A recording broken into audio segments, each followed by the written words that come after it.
Okay, so we're going to get going again now. So I'd like to welcome Brian Puhl from Microsoft IT, who's going to talk to us about defense in depth in an IAM world. Good morning, or afternoon, or evening, whatever this is. I'm not actually certain what time it is anymore. I guess it's 11 something. So yeah, I'm Brian Puhl. I work in Microsoft's internal IT department, which roughly translates to I do the same thing every day that you guys probably do. I get hit with vendors and budget cuts and ridiculous business demands coming in sideways that we all have to react to. And at the same time, I get hammered from our exec saying, but what's your strategy? What are we doing? And so as my role inside of MSIT, occasionally I get to do things like come out and talk to you guys, which is cool because I provide a slightly different spin or slightly different pivot than what you may have heard when you listen to, Alex Simons do his keynote or some of the other Microsoft guys who come from the engineering teams. The engineering teams are always focused on here's what my product does, here's how to use it, here's why you need it, adoption, right? Because they're building things and that's what they do. I, on the other hand, I'm trying to use stuff, but I have business problems to solve. I've got a CEO who just goes out and keeps buying other companies and wants them rapidly integrated. And I've got product groups that say, use my feature, just like they're saying to you guys, use my feature. So very sort of different dynamics. So what I try to do is I usually just come at this from the Microsoft IT perspective. I'll talk about what we're doing. Sometimes it's good. Sometimes it makes our marketing people cringe, and that's okay. So I want to start off though, because it occurred to me as I was putting together this deck, as I was thinking about what am I going to talk about and starting to piece things together, it occurred to me that we've been talking about a lot of stuff for many years, right?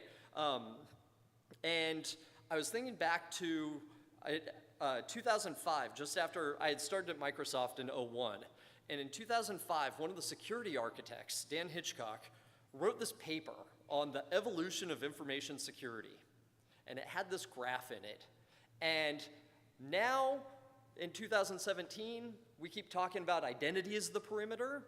But back in 2005, we had already recognized that the perimeter was going to shift, right? We knew that, this firewall thing, this, hard outer shell and soft GUI center wasn't going to last. And so he wrote this paper, and inside of MSIT especially, we've been driving towards this graph for about 10 years, which was pretty cool. So what was this effectively saying? Saying over time, the utility of the network firewalls was going to go down. Yeah, that's pretty much what we're seeing. We're seeing this in terms of cloud adoption. We're seeing this in terms of SaaS. We're seeing this in terms of federation. But he called it. Host protections were going to peak. I don't know if any of you guys ever got to experience the joy and pleasure of trying to implement domain isolation with IPsec, right? And this whole idea of we're going to pretend that the network is always compromised, and so we're just going to lock down all the servers, and we're going to lock down all the connectivity and encrypt everything, and then the network guys are like, yeah, but we can't run the network that way. And the businesses said, cool, you've created this hard outer shell again. Poke holes in it. And at one point inside of MSIT, when we were fully engaged in domain isolation and had full IPsec deployed, we had about 450, 500,000 devices on our network that were within our isolation boundary, and 30,000 exceptions. And because the businesses were like, we need connectivity. And so so hosts started to collapse. And then if you look at the data, we've always talked about this idea of let's protect the data. Data protection should go wherever the data goes. Classification, encryption, data protection. And that's what Dan had predicted back in 2005. That's where it needs to go. And so as we start to see identity as a perimeter or identity as a control plane or whatever the current term is that we're using today, because I'm sure it'll change again. Ultimately, I still believe that we're getting to this point of protect the data, be able to authenticate it with a strong identity system, don't necessarily care where it's at, but ultimately that's what we do. That's what our job is. So I wanted to share this because I just thought it was pretty cool, like just the foresight from this. And there's an interesting paper where this graph came from, where he talks about all of this as well. So inside of MSIT, we looked and said, what are we going to do over the next 2 years, 3 years, something like that? What's our strategy going forward? We know that we're rapidly adopting the cloud. We're heavily leveraging Azure. We're heavily leveraging SaaS services. What are we going to be doing? What's our strategy? And before we got to a strategy, we said, okay, well, let's get some guiding principles going. And some of these might actually be a little bit surprising for Microsoft, because our first guiding principle was that it has to work cross-platform. We spent a long time in MSIT heavily relying on the phrase, better on Windows, right? Because our entire ecosystem runs on Windows, except for Nokia when we bought them, except for LinkedIn when we bought them, except for all these other companies that we keep integrating, except for our partners, right? Ultimately, better on Windows, we want to be great on Windows, and that's still something that we strive for, but from an IT perspective, we have to be cross-platform, and we have to support it. We also want to be cloud first. Cloud first is just an easy one for us. It's certainly it's the easiest place for us to go, especially with our tight relationship with our preferred vendor, right? Azure. User-centric. User-centric comes and goes. User-centric sometimes creates great user experiences, and user-centric sometimes creates horrible security problems. But balancing these. We've also finally, and this has taken many years for us to get around to, finally started to acknowledge external users. And what I mean by external users is we lived for a long, long time with this idea of our business partners and our B2B, we'll just give you an account in our directory and we'll lock it down and secure it and follow this model, right? And we were entirely comfortable federating our users out, but we weren't federating anyone in. And that just sort of blew up and doesn't really work well, especially in the sort of standards-based, cloud-based federated world.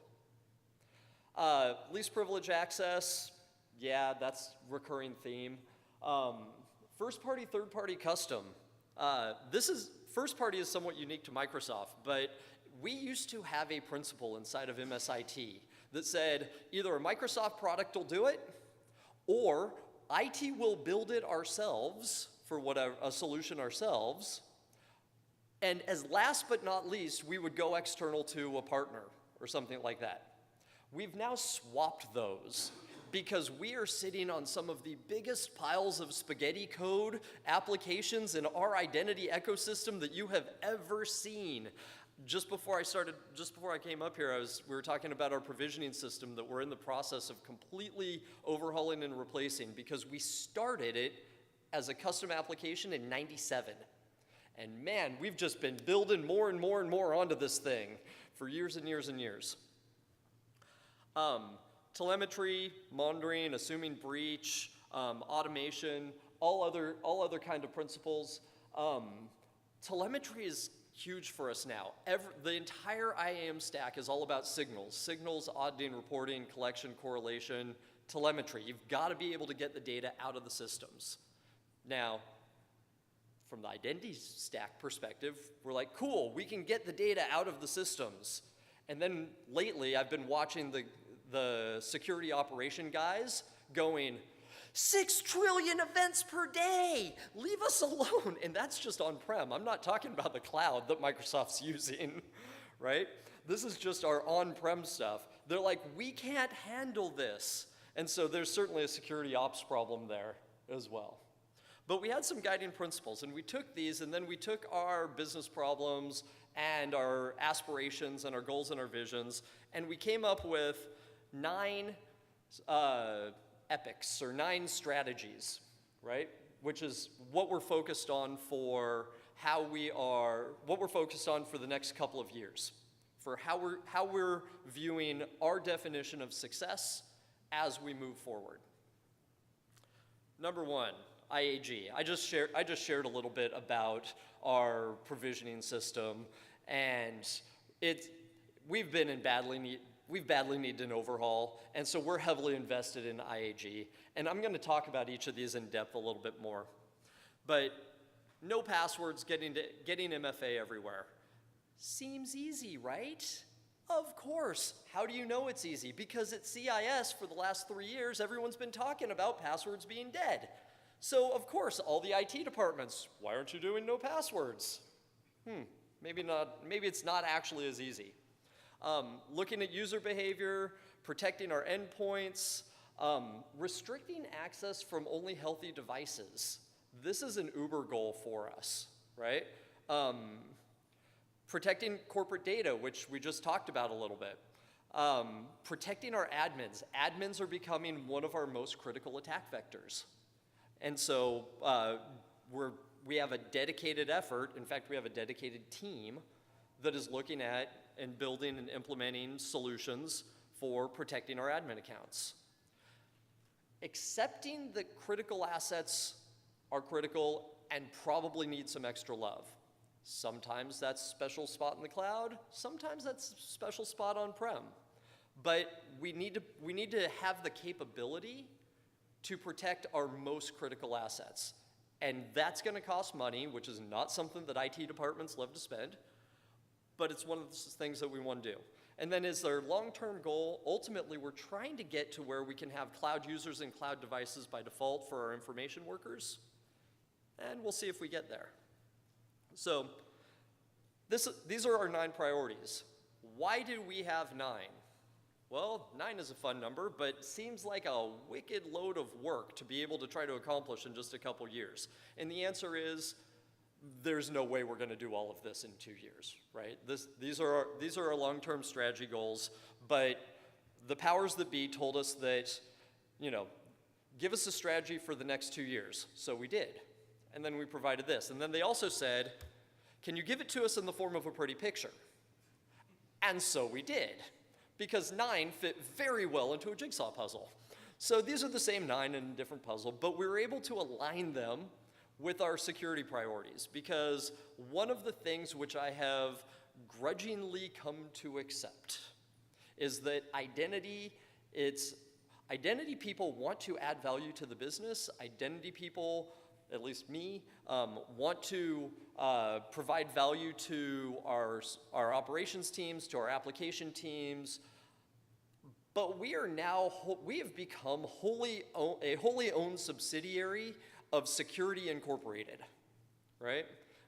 Some people may say that we've always been part of security, but at least inside of MSIT, up until, say, the last 2 years, we've actually been able to pull off non-security framed initiatives. And lately, it's all about security. And so we're heavily focused on Microsoft's 4 core security priorities: ensuring the integrity of our devices, protecting our customers' data, protecting our supply chain, and protecting our IP. Those are our 4 missions that we will pivot everything around. And so each of these 9 strategies, we pivot each of those to which of our core missions which of our core security priorities are we supporting here.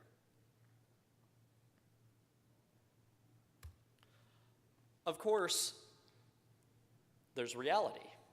And reality means that we're always going to be stuck between this rock and a hard place of security and usability. I have a general manager and a vice president who very adamantly insists that security and usability do not have to be on opposite ends of a binary spectrum, okay? That you can be both usable and secure. Okay, great. They've also never actually run anything. They've managed lots of people who have run stuff, but they've actually never run anything, okay? And last week, I hopped on a plane and I went down to Southern California because my 18-year-old niece was graduating high school, and I went down to go to her graduation. So I fly into LAX, and my first stop, doesn't matter what time, gotta go to In-N-Out Burger, right? Because I'm a Southern California guy, I transplant to Seattle, and that's what we do. So I roll up to In-N-Out Burger, and there's a line out the door, and I'm standing in line, I'm waiting for my double-double, and I walk up, I order, and I hand the girl my card. And she takes my card, and she slides it in the reader upside down. And I looked, and I said, oh, that's weird.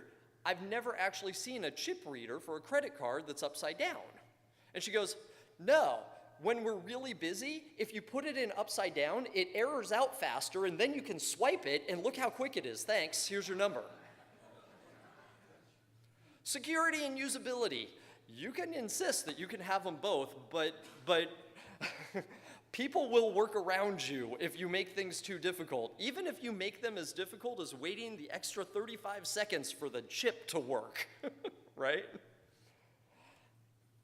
There's more practical problems, though, especially as you're looking at your IAM or even just your IT infrastructure, right? And these are things that we have to keep in mind as we're assessing, do we keep something on-prem or do we migrate services to the cloud? And how do we balance that? And the biggest one is probably flexibility and responsiveness, okay?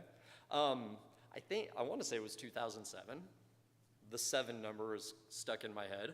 But in June of 2007, a team came into MSIT, had a big meeting, and said, super secret, Microsoft is going to go into the retail business.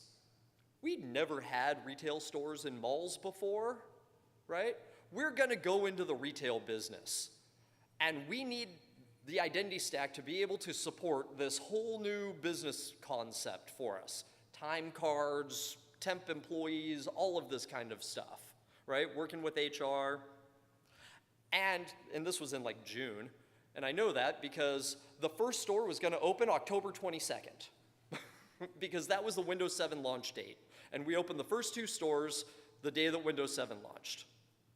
Okay, how effective could we have been if we had all of our management services, all of our HR integration, if we had taken all of our systems which our engineers who understood the integrations in the business and everything could go in and write code and hack to, and shifted that all up to the cloud, even the Microsoft cloud, right? Whenever we adopt services, we're adopting the capabilities that those services offer. And I don't think it would have worked for us to say, yeah, Azure doesn't want us to be able to open a store, right? That wasn't gonna fly, right? In fact, we even ended up doing things like redeploying Exchange servers on-prem because we had been rapidly migrating to what was Exchange Online at the time. We redeployed Exchange servers on-prem to deal with some of the special controls and PCI compliance and things like that at the time to be able to manage data for these users, this new class of business. The other thing which I have in this flexible responsiveness thing, mergers and acquisitions. Try doing M&A activity where the lawyers have already created timelines and deadlines for you long before you ever knew what was going on, and then suddenly you need to slap together and take 2 companies and get businesses working. You might have 3 months, you might have 2 months, you might have 6 months, something like that. But what you're not gonna have is you're not gonna have 3 years to wait for a feature from your SaaS provider that's gonna enable this. Some other things, user experience. User experience is challenging, especially as we're moving to the cloud. And I say that coming from a Windows environment, right? We've spent how long as identity management professionals building SSO, right? Enterprise SSO was like the holy grail of everything for years and years and years. It's what you'd go to identity conferences and that was all we talked about was how to get enterprise SSO. And then it was how do we get federation? And with federation, we started chipping away a little bit. at the user experience, but now it seems like we are fracturing this user experience and we're gonna need to start focusing on bringing it back together. What does fracturing mean? Well, how many times do you get prompted to enter your creds? How many times do you get prompted to put in an account? How many times do you get prompted for multi-factor auth, right? These are challenges that we're facing. Challenges of device management, right? As we're looking to device management, everyone loves the idea of outsourcing device management because it's really a pain. But the reason that, or one of the many reasons that that device management of even Windows machines in a directory is a pain, is that group policy gives you like 3,000 knobs and buttons and options that you can mess with, right? Okay, but if your cloud service gives you like 8, suddenly it's like, but we want to do this, right? And these are the challenges that we're running into. We don't have the granularity that we need to be able to effectively manage devices in the cloud. We get granularity, from the provider that they think that we want to provide. And then the user behavior, trying to get these feeds, and what do we do with all this data? So I'm gonna hurry up a little bit here. So we talked about IAG a little bit. So as we're looking at IAG and getting cloud and device identities, I will tell you straight up, MSIT firmly believes in hybrid. We are going to work to get our standard information worker roles and non-admin users to the cloud as quick as we can because that will provide the greatest experience.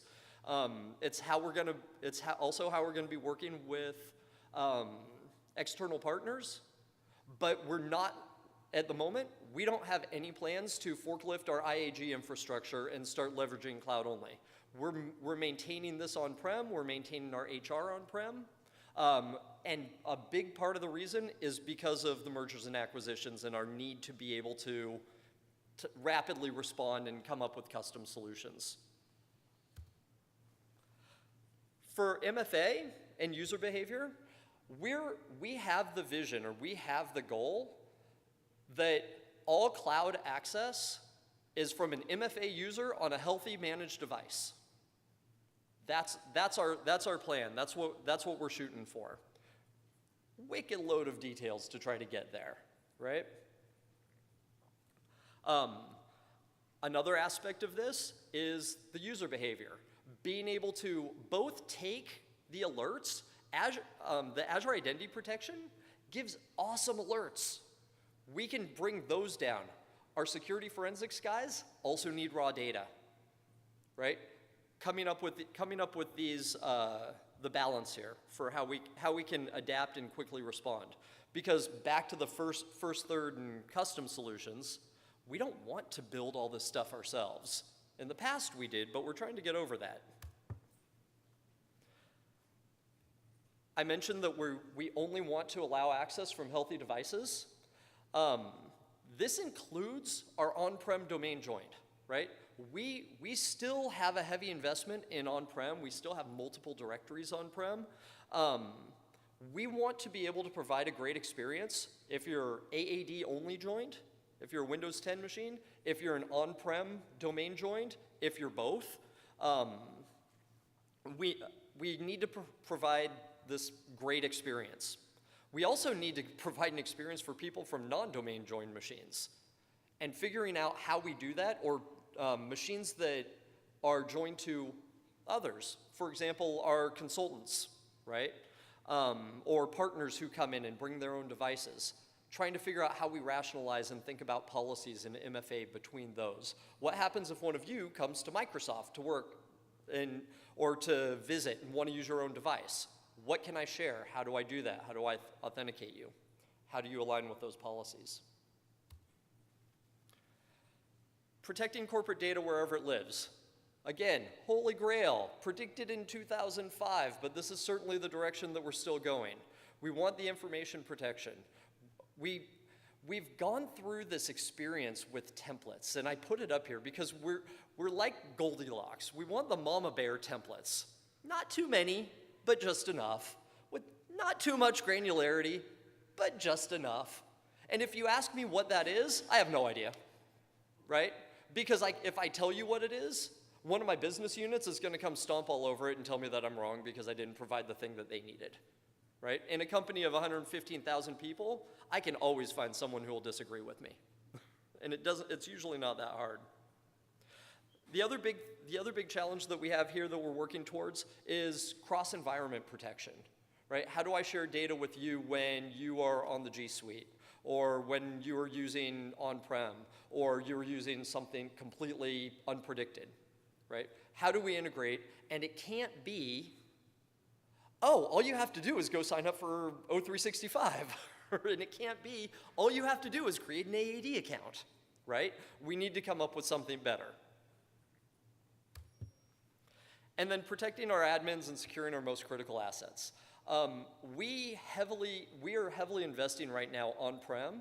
We have this concept of there is data processes and services that exist, which we've identified there's really only a handful of them, but if something bad happened to them, they could fundamentally destroy the company, right?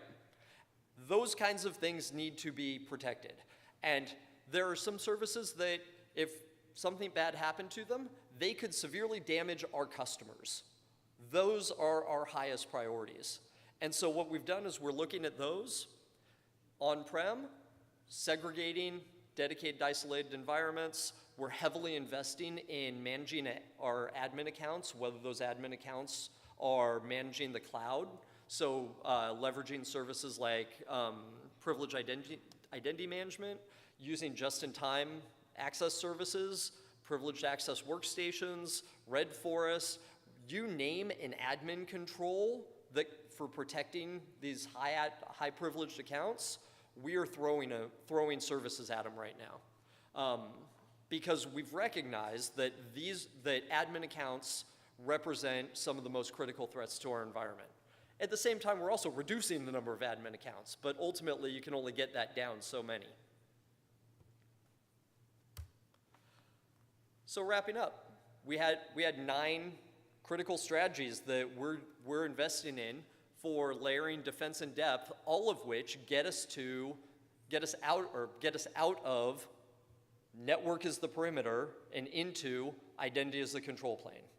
On-prem, in the cloud, and if you have any questions, I'm more than happy to listen or to answer them and take them. But I want to thank you all for sitting here and listening to me chat about MSIT. Thanks.